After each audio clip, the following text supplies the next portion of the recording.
All right, let's talk about your brain. Specifically, what happens to it when you get angry? Think of this as a user's guide to one of your mind's most powerful and, yeah, sometimes destructive emotions. So let me ask you something. Have you ever been so furious that you just can't even form a coherent thought? Or maybe you find yourself scrolling and scrolling through your phone, knowing you should stop, but you just can't? Well, it turns out those two feelings are way more connected than you'd think. Okay, so let's dive right in. The story behind both that out-of-control anger and that compulsive scrolling, it all starts with this tiny but incredibly powerful chemical messenger in your brain. Let's get into the dopamine dilemma. Now, you've probably heard people call dopamine the happiness molecule, right?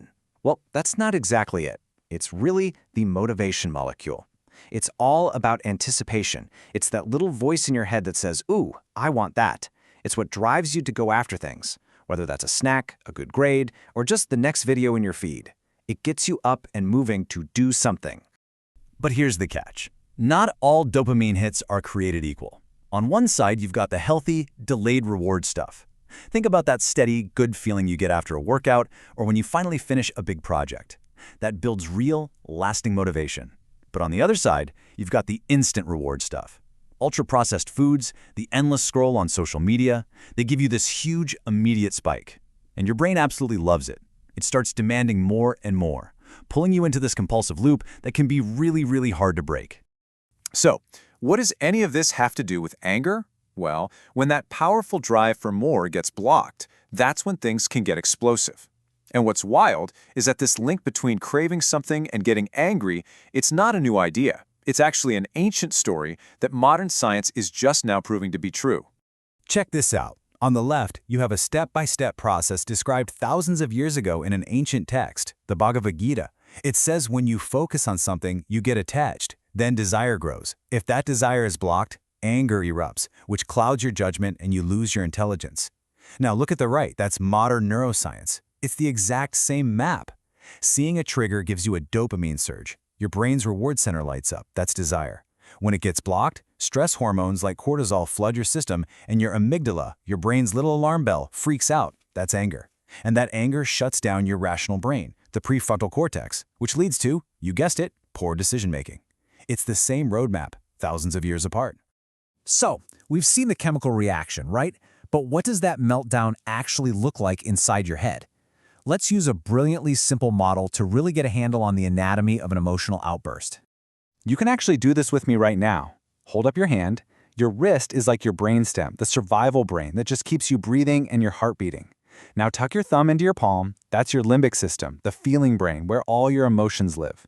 And finally, fold your fingers over your thumb. Those fingers, that's your prefrontal cortex, your thinking brain. This is the CEO of your brain. It's in charge of good decisions, planning, and impulse control. When things are going well, your thinking brain is calmly managing your feeling brain.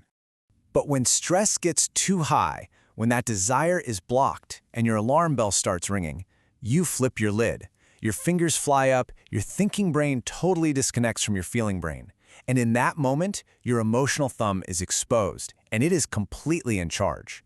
You're not thinking anymore, you're just reacting. The CEO has officially left the building. Okay, and if you're a teenager, you're going to want to listen to this. That prefrontal cortex, the CEO part of your brain, is literally under construction until you're in your mid-20s. Now, this isn't an excuse for lashing out, but it's the real biological reason why controlling those impulses can feel so incredibly hard sometimes. You're basically driving a really powerful car, but the brakes are still being installed. And flipping your lid doesn't always mean yelling and slamming doors. It can be a lot quieter. Ever catch yourself being super sarcastic, or giving someone the silent treatment, or maybe feeling this intense need to control everything around you because you feel so out of control inside? These are all hidden signs that your thinking brain is offline and your emotional brain is running the whole show. You're just stuck in that bad mood. So that's the problem. But here is the really good news. You are not helpless here. You can actually learn how to keep your CEO in the building. So let's get practical. Here is a 4-step reboot for your brain when you feel that anger starting to bubble up. All right, here's the playbook. Step 1, notice. Feel your thumb getting hot. Maybe your heart starts racing or your fists clench. Just notice those physical signs. Step 2, name it. Just say to yourself, I am feeling angry. This is a total game changer because just naming the emotion starts to engage your fingers, your thinking brain. Step 3, breathe.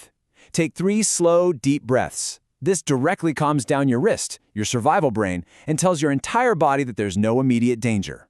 And finally, step 4, re-engage. You can now literally fold your fingers back over your thumb, getting that thinking brain back online so you can figure out a better way to respond instead of just reacting.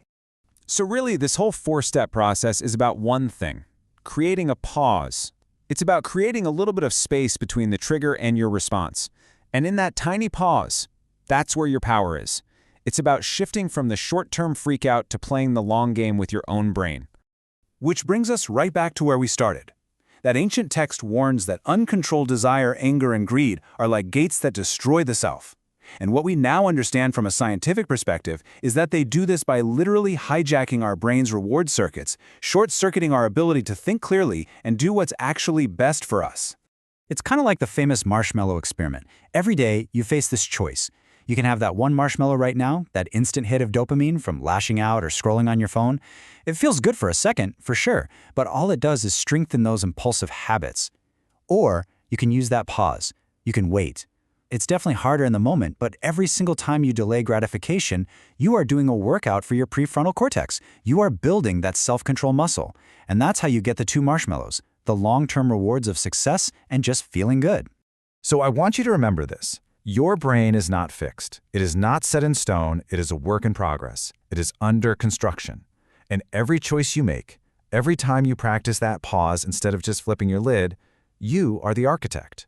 You're the one laying down the wires for the person you're becoming. So the only question left is, what kind of brain are you going to build?